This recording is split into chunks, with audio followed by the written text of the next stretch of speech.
So बच्चों, let's read the question. The question says the critical angular velocity omega c of a cylinder inside another cylinder containing a liquid at which its turbulence occurs depends on viscosity eta, density rho, and distance d between walls of the cylinder. Obtain an expression for omega c. Which method? Using methods of dimension. हमको angular velocity निकालनी है in terms of angular velocity निकालनी है in terms of eta rho and D using dimension analysis. तो सबसे पहले की concepts discuss करते हैं। की कॉन्सेप्ट्स डायमेंशन एनालिसिस में हम क्या करते हैं? सबसे पहला जो स्टेप है, ओमेगा इज प्रोपोर्शनल टू, मतलब ओमेगा आएगा इन टर्म्स ऑफ ईटा रो और डी का।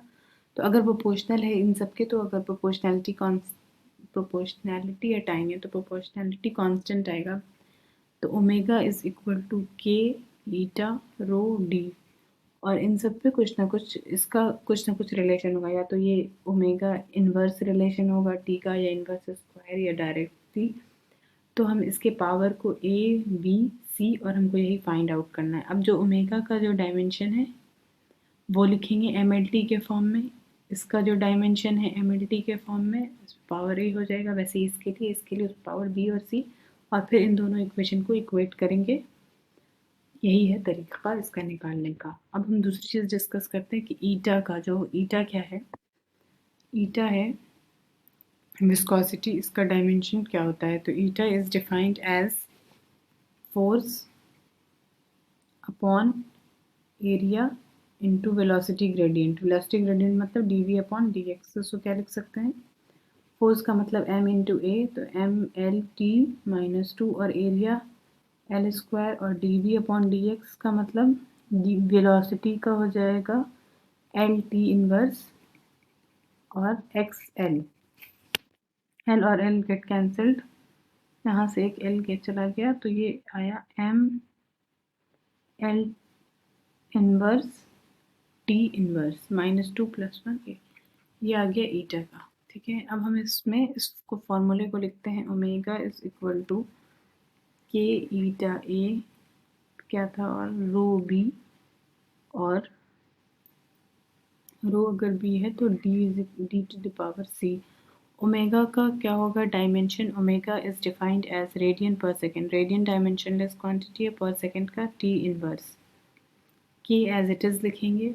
ईटा का अभी हम निकाले डायमेंशन, कितना निकाले? M L inverse T inverse, M L inverse T inverse पे पावर ए, और रो क्या है? रो है डेंसिटी, मास पर यूनिट वॉल्यूम।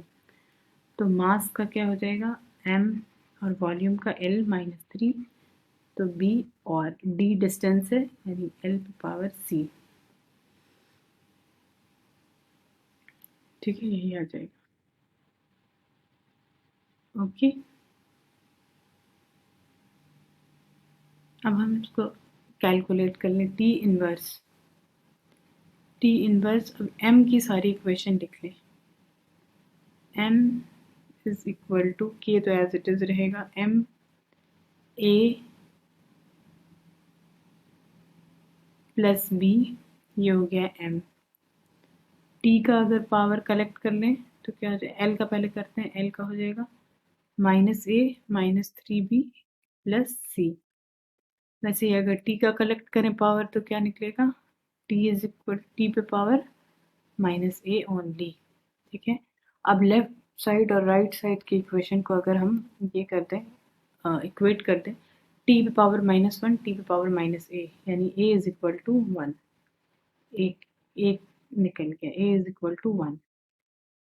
ये जब 1 हो गया, m to the power a plus B, इधर m का कोई पावर नहीं है, यानी a plus B is equal to 0, which means a is equal to minus B. तो b की वैल्यू क्या आ जाएगी? -1।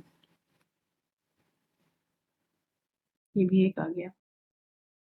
ठीक है, अब हम t और t को अगर इक्वेट करें t इनवर्स से तो क्या आएगा?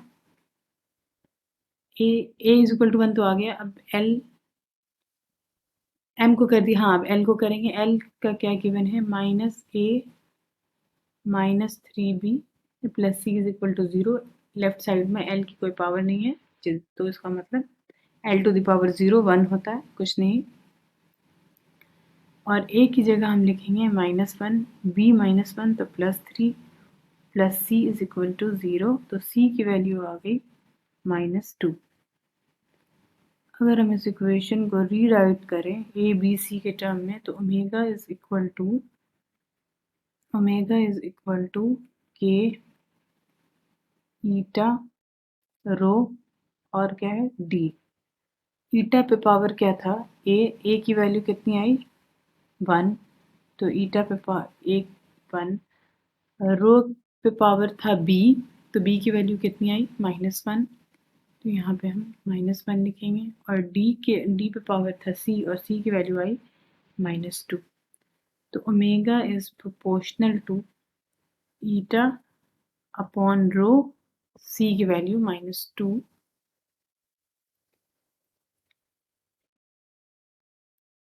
d²। ये आ गया फॉर्मूला एंगुलर वेलोसिटी का, क्रिटिकल एंगुलर वेलोसिटी का, using dimension analysis. I hope you got it. Thank you.